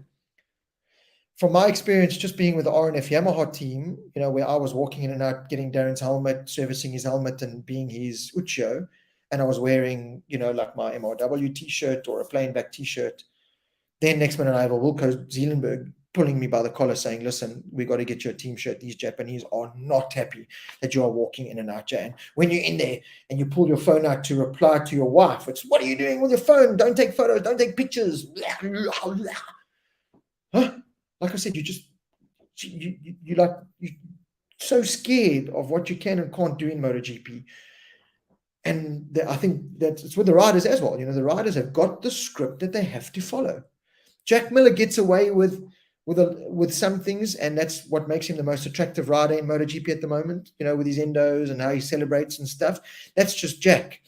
And I think Ducati play on that a little bit. That's the Italians. The Japs, Aaron Canet from Moto2 is one of the next best riders, full of tattoos. Japanese won't touch him. Japanese, Yamaha Japanese, Suzuki Japanese might have. Honda Japanese don't like it that much, but maybe Yamaha Japanese will not touch a rider with tattoos like that. Just doesn't exist. Fabio's getting away with it now because he's got his sleeve, but none of this neck and head. No. And that is Yamaha MotoGP. So I worry personally wise that Toprak will just be hammered down, just hammered, and he'll just be this, I'm not enjoying being in the paddock. Ike Lackawanna said it. Ike Lackawanna was this bubbly, smiley guy in World Superbikes that rode past fans. Woohoo, yeah, he has an e-slider. Woohoo, signs, grab you, give you a French kiss with like just happy, loving life. Where, as he says, I will never, Ike Lackawanna's words were, I will never go back to the MotoGP paddock. I will not go to the MotoGP paddock for love or money. That kind of sums it up. And I think that is Toprak's biggest. thing is that he's looking at, and Kenan saying, do we want to go there and be scripted and be told what to do? And a big part of why Toprak is so fast is because he's this goofy character and this confident guy that likes to do. If you look at his training on Instagram, he does kickboxing and boxing and gymnastics. He's not on his bicycle doing 600 Ks a day, and he's enjoying life. So I worry about that with MotoGP. And then, as Daryl said, with in terms of riding the motorbike, I do worry. A MotoGP bike will be too rigid, too unforgiving for his riding style. I think the Michelin tires, I don't know how well they'll suit him with this. He's going from production-based brakes to carbon brakes that all MotoGP riders say, you've got to get heat into them first. If they're not heated, they don't work. And then if you touch it, it wants to endo and throw you over. And then we've seen this front Michelin MotoGP tires just let go. Toprak's riding an R1 in World Superbike with no wings, with no extra downforce on the front. And that kind of also highlights why do you need wings, because the World Superbike champion from last year is riding a motorbike with no wings. The Kawasaki that wins has got integrated wings, but not these, Boeing 747 wings sticking out of them. That's an argument for that. But, now Toprak's going to have this Michelin front tire that works in a different way. All this added downforce on the front, and he's already very aggressive. I know exactly what I want my enemies to come back in their next life as. Toprak Razgatlioglu's front Pirelli tire and Öhlins suspension, because he just abuses the living hell out of those things. So how does that translate? His riding style in MotoGP. I do, Daryl. I agree with you 100%. I worry. I worry at that test that he might go out and have a big crash and hurt himself, and that affects his World Superbike campaign. I worry about his riding style translate. We know he can ride a motorbike. He is, as I said, one of the most naturally talented motorcycle riders I've ever seen in my life. And if he does make a MotoGP bike work, he will be stupid fast. But I worry more about the Toprak, Crocs off, team shoes on, suit and tie, brush your hair differently, fix your skin. I worry about that side. I really do worry. So very interesting to see what happens with Toprak. And at the same time, the question was asked, listen, Lynn said that you only have an RNF seat waiting for you. And that seat might even not be possible. RNF, there's this talk that there's only going to be 2 Yamahas next year. Fabio and Franco, and RNF are going Aprilia. So is there even a seat there? We don't know. And Toprak has said he wants a factory ride. So, there's a lot to that. There really is a lot to that. That's going to be a very interesting one to see how that all plays out. Nicole Beard, it looked like Toprak was standing still on the back straight when Alvaro passed him. Why doesn't Toprak have the same drive and speed as Alvaro? I kind of just mentioned that, Nicole. Just with the Yamaha, the electronics just seem to sap the bike a little bit more compared to the biggest strength of the Ducati with Alvaro's small stature. He must be 10 kilos lighter than Toprak. Makes a difference. And once he gets that Ducati up, that thing, the whole note of the bike changes, and it just grips and shoots. It absolutely shoots out of corners. So, Toprak was suffering out that last corner the whole weekend. Just the Yamaha, just the electronics weren't releasing the power and letting him go. Clyde Matthews, hi Uncle Rob, and all sorry I'm late, was busy with work. Clyde, thank you so much for joining us. Remember, this video will stay up on our YouTube channel forever, so you can go back and watch it and rewind and fast forward and all that good stuff. Daryl Bryce, even after each race, Johnny and Toprak showed each other a lot of respect and greeted. The relationship there is fine. It would have been dented slightly for sure, because it was a your fault moment, but I think they both respect. You look at the way they race on track.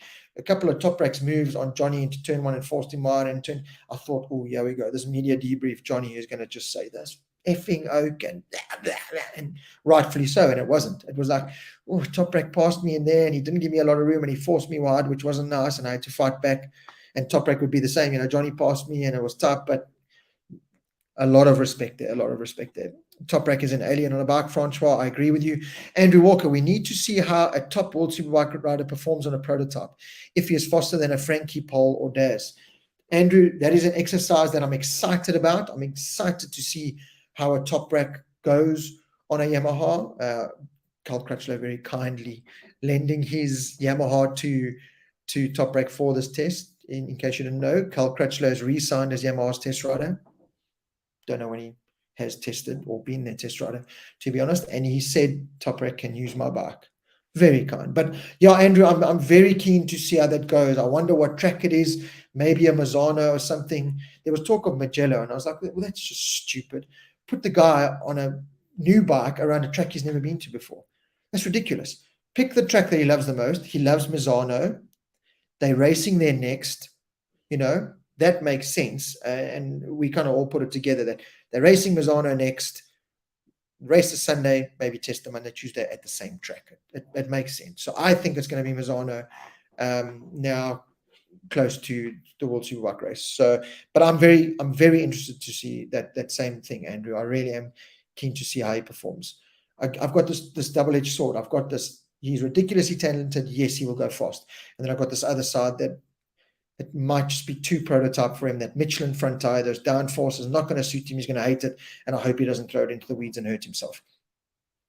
Francois Coetzee, Kenan Sofoglu, did not like Moto2, and it might be part of his final decision. Kenan said all along that he would like Toprak to be almost Mr. World Superbikes. That's why he put him in that paddock. The production kind of based racing is more suited to the kind of riding that they do. If you look at Kenan's training around these go-kart tracks and motards, it's very, aimed more towards production racing than prototype racing. They don't pretend to be these prototype races. They all the Turkish riders, other than Can's brother Deniz, who's in Moto3, all the rest of them are in the World Superbike paddock. So yeah, let's see. I mean, look, at the same time, Kenan Sofoglu went up to World Superbikes and didn't really enjoy it, and that's production based. So, Toprak, although Kenan has been the best thing for his career, Toprak, at the end of the day, can't just listen to whatever Kenan says. Because Kenan wants him to be a World Superbike rider, well, if Toprak wants to go ride a MotoGP bike, go ride a MotoGP bike. See how you feel. And he said that in his debrief. I'll see how I feel and I'll make the decision. If I love it, I must think about it. If I hate it, I must think about it. So, yeah, let's see how that all works out. Ian Jefferson, MRW and World Superbike convinced me this weekend. Yep, for sure. World Superbike's fantastic. Byron Yetling, how will it work with the Monster Yamaha sponsorship in MotoGP versus the Red Bull sponsor in World Superbikes with with Toprak? Very interesting point. I brought it up a couple of times. Toprak is sponsored by Red Bull Turkey. Kenan Sofoglu, I think, owns, or at least has like 90% share or something of Red Bull Turkey. So how will that relationship work? That he's got to go into if he went into the RNF team on Novi's spot, a factory contract with a factory bike, in that team he could run Red Bull. But if it's the Monster Energy factory Yamaha team in place of Franco Morbidelli or Fabio Quartararo, let's not count that out. He hasn't put pen to paper there yet, although I think he will. How does that work? How does the whole Red Bull and Monster thing work? We've seen other riders do it. We've seen, Lorenzo go from Red Bull to Rockstar to Monster. We've seen a couple of riders do it. I think Alex Rins did it, went from Red Bull to Monster. So it can be done, but certainly it's a bit more of a predicament when your team manager and mentor, Kenan Sofoglu, owns the company that sponsors your whole helmet. So we're going to have to wait and see how that works out. David Callahan, is the new Kawasaki front end really making a lot of difference, or has Johnny just stepped up his game since last year? David, one thing I was really impressed with Johnny is, now Johnny's, one of the oldest riders in the World Superbike paddock, 6-time World Superbike champion. He doesn't really have to prove anything more. He could go out there and just be riding around for a paycheck, to be honest. And I think this weekend, certainly in my eyes as well, after the Friday and the Saturday, where I was like, in race one, has he just lost a little bit of pace? And then Sunday, this whole new animal comes out. Yes, he was gifted the Super Pole race with Toprak tuck in the front, but race two was one of Johnny's best. He was asked if that's one of his best, and he says he doesn't really have a best race. He's had a lot of good performances, but last lap, beating a very fast Alvaro and a very fast Ducati, it's got to be up there as one of the best for sure. And seeing that, I was like, well, this guy on Saturday, the debrief, he was like, we don't really have an answer for this. And Sunday he came out guns a blazing and proved to all of us that Johnny Ray is there for a world title. He's not there to ride around for a paycheck. He wants to go out and win races still. And I think we're going to be seeing Johnny for another couple of years. Still looks fit. Still looks like he's 27, 28 years old. Looks happy. Looks really happy. The Kawasaki, I don't think at all is the best bike in the paddock. I don't think it's anywhere near like the Yamaha or the Ducati. I think a Johnny Ray on a Ducati would be a whole nother weapon. I think Toprak is getting the best out of the Yamaha. We can see it by all three of them. Bautista was asked in his debrief, how does it feel having, all that horsepower and you win races because of your horsepower? And Alvaro, rightfully so, was a little bit peeved with that, because he's like, yeah, okay, I've got the power down the straight, but I still have to ride the thing. I still have to brake and stop and turn and corner. And you don't see me suffering in the corners, fighting the bike because it doesn't want to turn. And there's a lot of problems there that the speed of the bike kind of overshadows. It kind of, takes away from some of the other problems that they've got. So, yeah, my bike's fast and it is an advantage, but I still have to ride the thing. And then another journalist came to his rescue in a way and said, well, yeah, you're the only Ducati here. The rest are, miles back. In Toprak's case, Locatelli does a really good job, but still he's finishing 6, 7, 8 seconds behind, if not more. And in Johnny's case, okay, Alex had a really good race too. And I spoke about the Alex saga where he's very much a glorified test rider. He doesn't have a say in the setup that goes in his bike. In being in that team with Johnny doing so well, you would think the natural thing to do is Johnny's setup in Alex's bike, tweak it 1 or 2 little things here and there for Alex and go. That would make Alex consistently more fast. Alex didn't spill the beans, but the question was asked and he answered it is, I don't have a say in the setup that goes in my bike. I don't get to use Johnny's setup. My team is completely different. One session, I love the setup. Next session, I don't know what setup I'm going with. And that's hampered his career because he's gone from really good races and then he crashes. And it kind of all makes sense to me now, his inconsistency and crashing, because he actually just never has the same bike underneath him. So they're using him as a guinea pig in many ways. And that's benefiting Johnny, no doubt, because they realize, okay, that doesn't work. But I do feel sorry for Alex because he doesn't really have a fair shot at it then. Sunday race 2, he kind of proved it. And he said in his debrief, I felt a lot more confident because it was a setting that I knew that I'd loved from the Friday that we tried and I wanted to work with. But, we went another route and then we came back to the setting and, I stuck with him for, 14 laps or something, and he raced them. So, yeah, I don't think the new Kawasaki makes much of a difference. I asked Alex in the interview on the Thursday I did with him, I said, I've tested the new Kawasaki ZX10 and, to Joe Soap track day rider, there's no difference from the old Kawasaki to the new, other than shorter gear ratios, first, second, and third gear. It revs a little bit more there. Other than that, there's no real difference. Even me as an experienced racer and journalist, I couldn't feel much more. The riding position is definitely more racy. You in the bike more and you crouched over more. So I could feel that. But speed-wise, electronic-wise, I couldn't much. There was a little bit of difference, but not much to make these massive improvements. And Alex said, yeah, we have found something. We've been able to tweak the bike a bit more. The Kawasaki's are still hampered with the rev limiter. They I think they 0.75 of an RPM.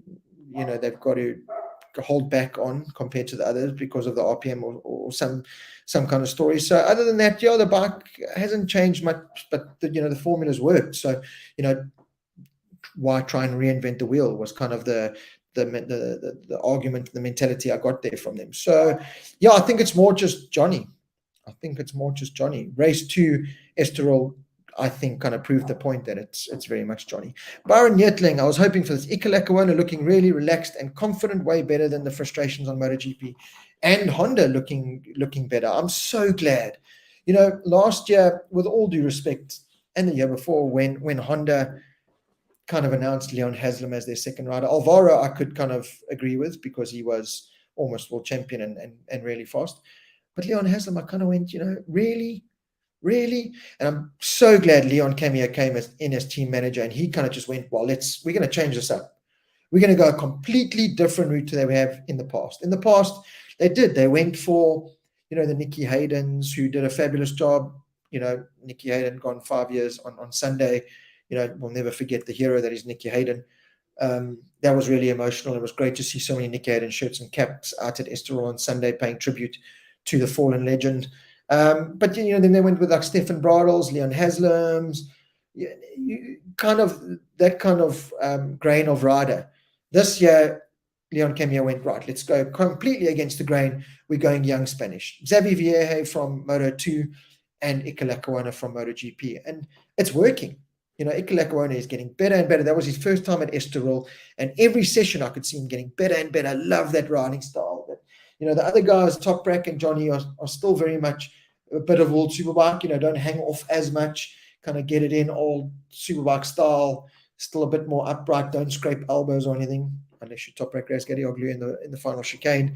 But Iker's just MotoGP and Xavier MotoGP style hanging off. And the Honda's looking a lot better. It's fast. The electronics look like they're working better. So I think there's going to be a couple of really good races coming out of the Honda team. They're running the shower suspension like Johnny Ray does. I think it's a different riding style compared to Olin's. Same with WP and Olin's in MotoGP. They're also running the Nissan brake system.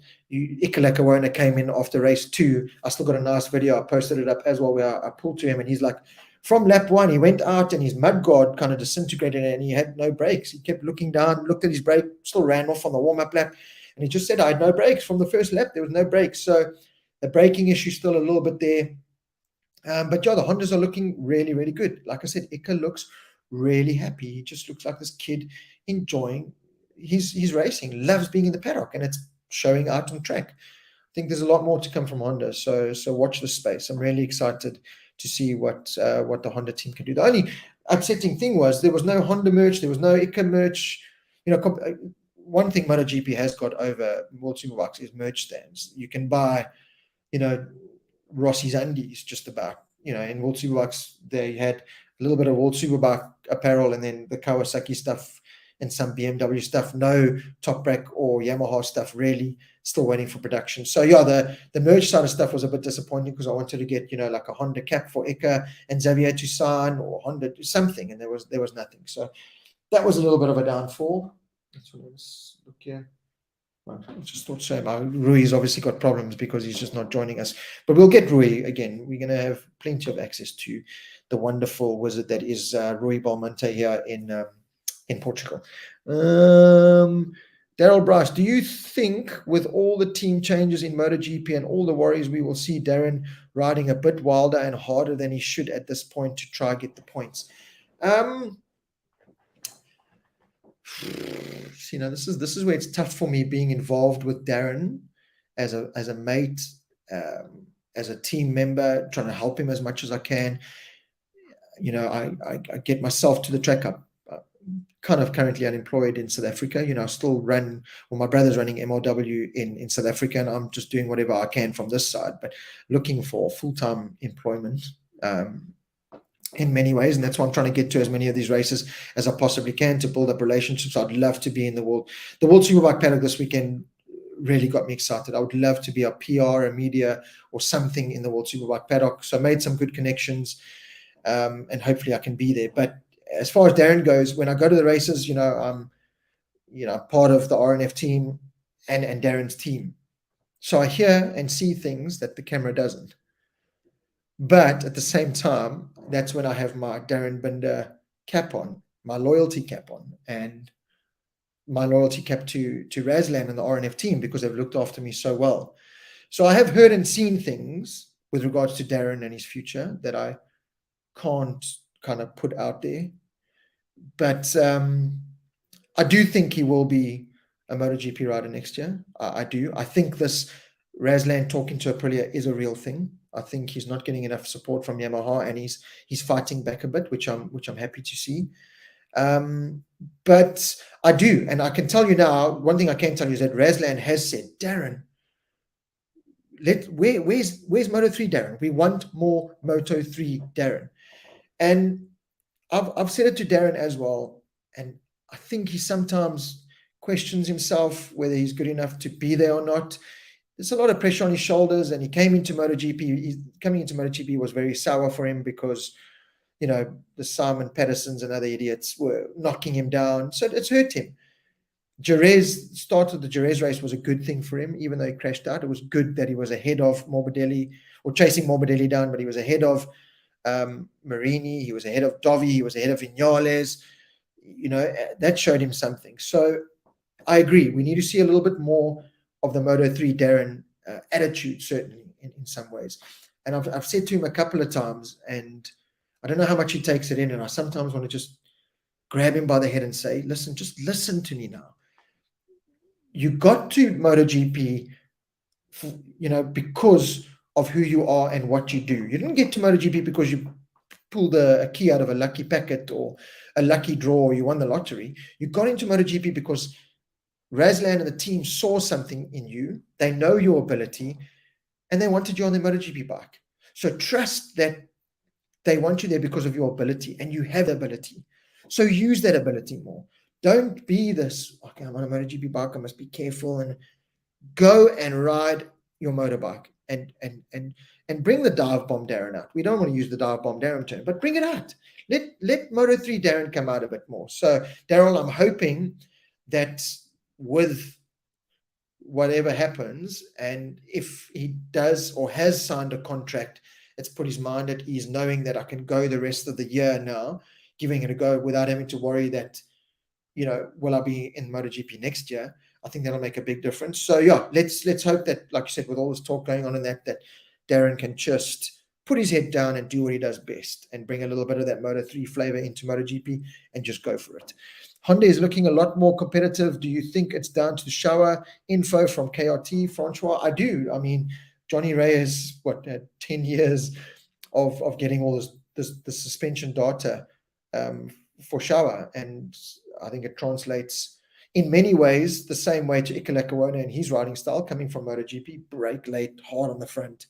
It's shower is famously more rigid and more unforgiving and more harsh compared to Öhlins, which is a bit more forgiving and lends itself more to riders. So I think that helps, and I think that's why a guy like Leon Haslam maybe battled on the Honda, because he wanted a bit more Öhlins. Bautista came from this Öhlins Ducati that works at its finest onto a Honda with it's a different riding style. So yeah, I think it definitely has improved the Honda package. There's no doubt about it. Justin DP, Toprak save. Let's talk about the Toprak save quickly. So I actually didn't see it live. I was watching at the side of the track coming out of turn 3 and 4. So we had seen Toprak come into the final lap, and he had that 4 or 5 bike length lead. So we started walking back thinking, okay, well, that's it.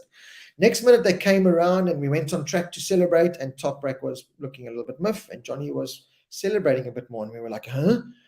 Johnny looks really happy for a guy that's just finished second, and Toprak looks miff for a guy that's just won. And then on the radio, it comes, oh, Johnny won. And we were like, no, there's no way Johnny won. Then we got back into the pits, and I opened my phone on Facebook, and I saw these pictures. I immediately then watched the replay of Toprak Razgadioglu. Marc Marquez, eat your heart out. That was, I've still put it on the front cover. It was one of the front cover pictures on our issue 21 of Motorrad World coming out next week, hopefully, because I might be going to Mugello MotoGP this weekend and Catalunya MotoGP next weekend. So I might have to delay that. But when I saw that first picture of him completely down, they still put pictures up of his engine casing covers scraped away, the hole in his... How the hell... What saved Toprak there was the corner. So it's very tight.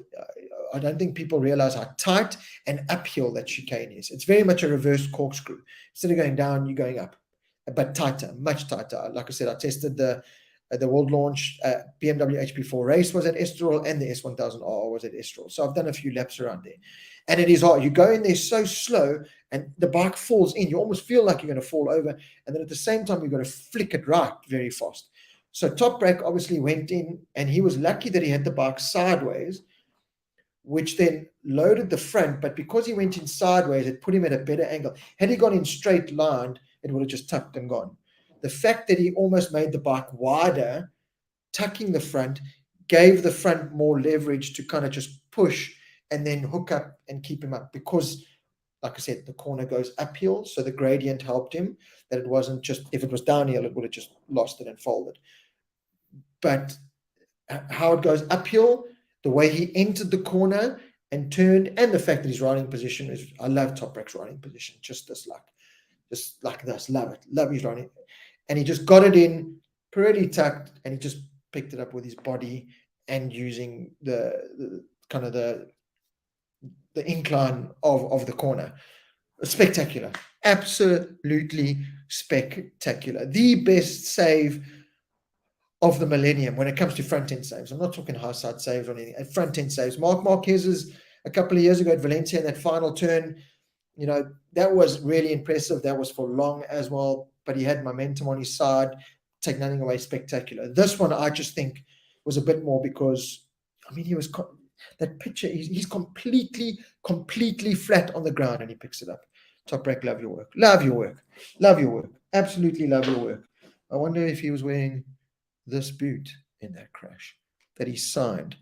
It's going on auction on the Motor Rider World Facebook page straight after this. So keep a lookout for that. You can auction and the highest bidder.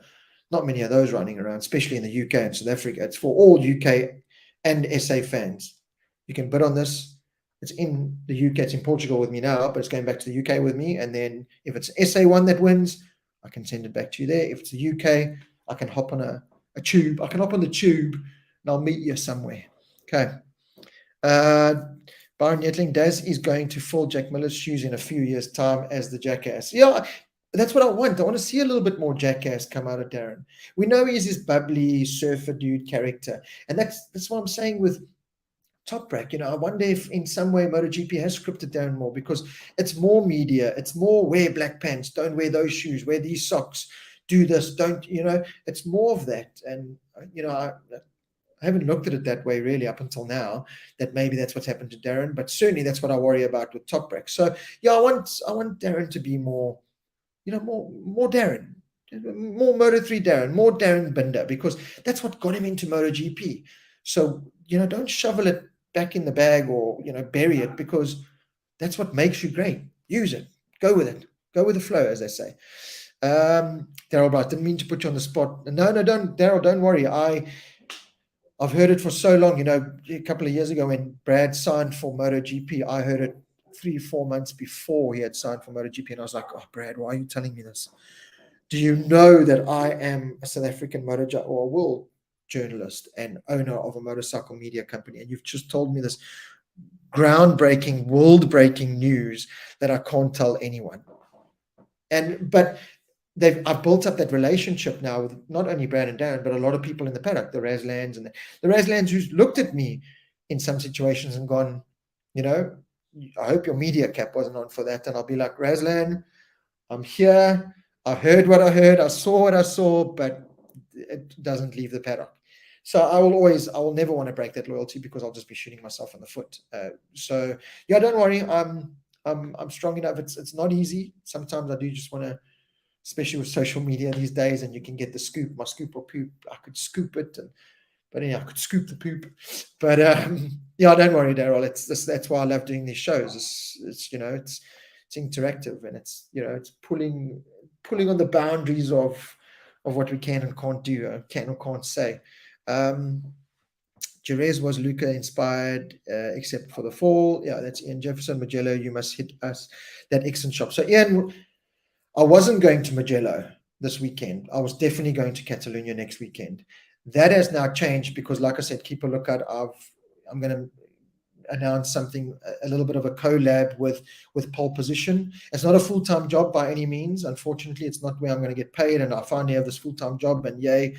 But it's certainly something that's going to be beneficial for me, for my daughter, for Pole Position, and for South African fans, because, with Pole Position and the packages they put together and the collab. So yeah, some exciting news. So we're working out the logistics to potentially go to Mugello as well, which will be awesome. I really wanted to do back-to-back, but I financially just couldn't do back-to-back. I really did look at it and really wanted to do it, but yeah, financially it was going to be too much to do both. I had to pick one or the other, and with the Barcelona one, the Spain one, it was a little bit more affordable and more accessible. Darren, to his credit, was helping me out as much as he could. He gave me all the information I needed. They really just help me as much as they can. But yeah, it was a logistical nightmare to get from the UK to Bologna, the hour drive to Mugello, and then, Mugello is in the middle of a forest basically, and the only accommodation is half an hour away, and I can't rent a car. It just wasn't going to work. But I'm talking now to pole position and one of the guys from Cressini Ducati as well, Richard Smith, who I also met through the paddock and built up. See, that's why I want to be in the paddock. You meet these amazing people and you build up, resources. I very much believe in it's not what you know, it's who you know. So I'm trying to get in there, as a motorcycle media. I would love to be able to just earn a salary and earn enough money to survive in the UK off MRW, by getting more access, doing more shows like this and making money off it. That's what I'm trying to do. The reality is, it's hard because South Africa is not as big as the European market, and the European markets have got their crash.nets and their preferred ones. So I'm trying to break into it. I'm a late starter. I'm a late entry into the sprint race of this MotoGP and World Superbike media game. So yeah, I'm trying to build it up, and to be at the races, people see you more, they trust you more, and you get more info, more support. So I'm really trying to break into there and give you guys as much info as I can. And at the moment, sadly, it's not enough to make a living from it. So I've got to focus my attentions elsewhere to try and find a full-time job, and at the moment it's looking at a graphic designer or a 9 to 5, phoning people for insurance, working at McDonald's, whatever I need to do. I'm lucky and unlucky in the fact that my family is probably only going to be able to join me. She's September, October now. Visas have been delayed. So that's heart-wrenching because I miss my family terribly. But it gives me a little bit more time now to find a full-time job and stuff. So anyway, there's pros and cons to all of this. I know it looks like I'm just living this lavish life, and I am in many ways, but it's hard because I've got to hustle for money to pay for tickets and beg people like Paul Pacheco to clothe me and feed me and house me during these times. And I'm very lucky that I've got these contacts, and that people like Paul and his family welcome me into their homes and look after me. I've got Mark Clift now in the UK. That's been very accommodating for me. I've got a Donington World Superbikes with him, Brands Hatch, British Superbikes. So I've got a lot of content coming. So yeah, getting back to you, Ian, I'll definitely take videos and pictures of the excellent shop, and I'll try and pack my bag with as much of the stuff as I possibly can to send back to South Africa.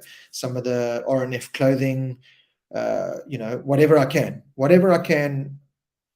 I love to please all of you guys because of all your support. So yeah, I really do thank you for all that. Any SA talent going to make the international stage soon? Byron Yetling. Yeah, Byron, we've got lots. Rushay Woodley is doing good things in Red Bull Rookies Cup, and he's riding the Spanish World Junior Championship. I think he's got a bright future ahead of him, and I really hope so, because him and his family are sacrificing so much. They're literally driving around Europe, living in a van at the moment, going from race to race. They'll be racing in Mugello this weekend. So look out for Rushay Woodley. Cam Peterson, Matthew Skoltz doing amazing things in American Superbike. Sam Lockhoff doing well. Dominic Doyle finding his feet in the Twins Cup in America. We've got Bjorn Esmond, Brent Herron, Luke Favey, and Jordan Weaving in British Superbike and Super Stocks. We've also got Brad and Darren. We've got Sheridan Morais in World Endurance. Wish Shez could get back into that World Superbike paddock, because he's still got the speed, he's still got the respect, just doesn't have the financial support, unfortunately. And this weekend, with so many riders being injured, I just wish he was there with his leathers, that he could have climbed on one of those bikes and shown what he can do, because no disrespect to a Carl Smith who finished second in World Supersport, but Shez is on another level compared to a lot of those riders in the paddock. So yeah, Shez is doing World Endurance. Stephen Windall does World Endurance and Spanish Superbike. Jared Schultz, Brett Roberts. There's so many riders overseas. We've got a lot of South African riders.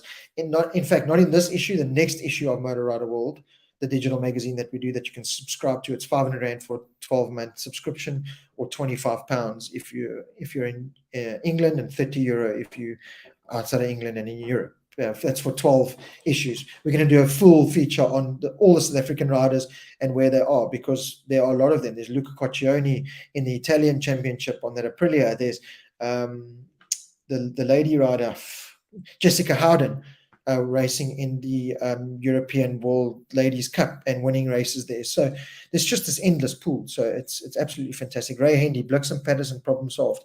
This is my problem, Ray, is MotoGP have got their preferred journalists, who in me, some are good, and some to me are just, their sell-by date is long time expired, and it's old and they're boring.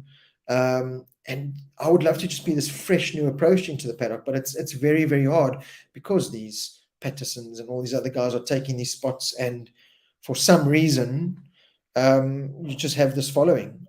So I'm trying to build up to that following. I'm trying to break in there, and just the only way I can do that is by being there.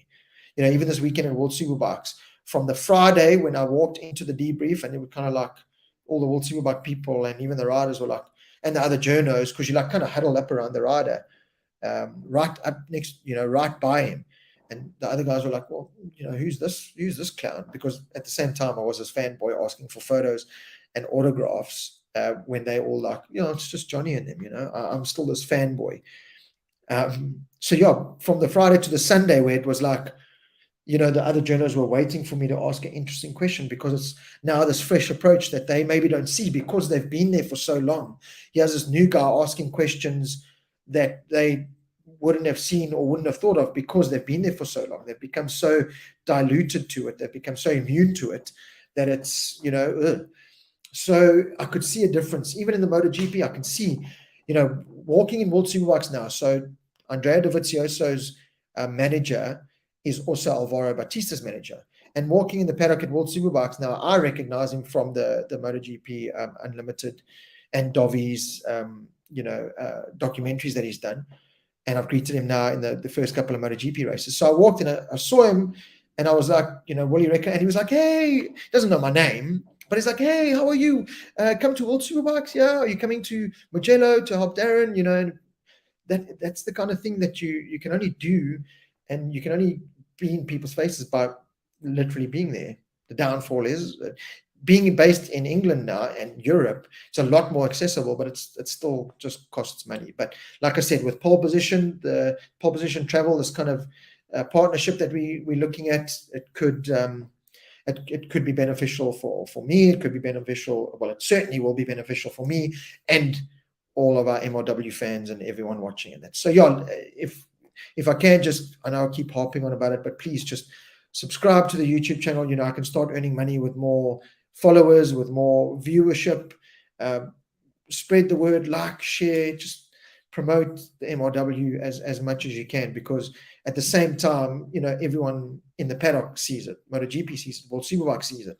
Other journalists see it. I had people come to me just from going to the Miguel Oliveira fan club. They posted me on their Instagram page, and I was standing in the queue in the Thursday night meet and greet with the riders, and this one Portuguese guy said, hey, you that guy here on Instagram, out of sight, out of mind is the best way to describe it. And Paul, it's a good thing hanging out with El Presidente, because he's jamming it in me that get there, spend the money. It's spending the money on a flight is your tools, it's your job. It's like spending money on petrol to go to work in your car. And so it's helping a lot. So let's see, Uber driver Monday to Thursday, MotoGP journal Friday, Saturday, Sunday. Yeah, that might just have to be, Daryl. It might just have to be. Let's see, wait and see what happens. But I hope you've enjoyed this first episode of Talking World Superbike. Like I said, we'll make it a permanent thing going forward. If there is a clash between MotoGP and World Superbike, we'll do Talking MotoGP the Monday night,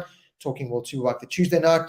Unfortunately, Rui couldn't join us for this, obviously just driving and problems, but we'll definitely have Rui back on for future episodes of MotoGP and Talking World Superbikes, because I love him. He's unscripted. He's got so much information as well. He's right in the mix, being involved with Miguel and MotoGP in Portugal.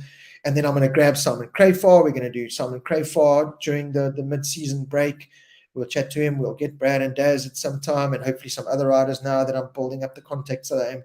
So plenty still more to come. I can promise you that. Make friends with Matt Oxley. He is not a bad guy. Francois, yeah, I've seen him once or twice at in the paddock. And yeah, like Paul keeps saying to me, get business cards made up, hand them out to all these guys, wear MRW branded shirts to get the logo. And yeah, so I've got a plan. So let's hopefully get that plan in action. But for now, thank you everyone so much for all the support. Great chatting to Daryl, Francois, the biggest Dutchman on the planet. Love that. Gareth HB, Nicole Briet, thank you so much for all your support and everything. Ian Jefferson, your continued support. Hope all is going well with you, Ian. And I'll definitely, if I go to Mugello, I'll send you a video of the Ixon truck and the pictures. If not, I'll do it in Catalonia. Don't you worry, my friend. Uncle Rob will always sort you out. Byron Yetlin, all the best. Uncle Rob, you're going to nail it. As you said before, not all journalists can ride like you, hence the good questions. Thank you so much, Byron. Thank you, everyone, for tuning in. Subscribe, like, share. Just let's get it out there. And until next time, hopefully I'll be sending some valuable information and stuff from Mugello this weekend. If not, talking MotoGP Monday night, we can talk about it. Otherwise, Catalonia, I'll be there and keep a lookout for some videos and pictures from there. Thanks, everyone, so much. Not only from me, but from my wife and my two beautiful kids for all the support. And have a great week further. And we'll chat very, very soon. Keep a lookout on the MRW Facebook page for those auctions coming up for SA, UK, and Europe. Everyone is now welcome. Thanks, guys and girls. Cheers.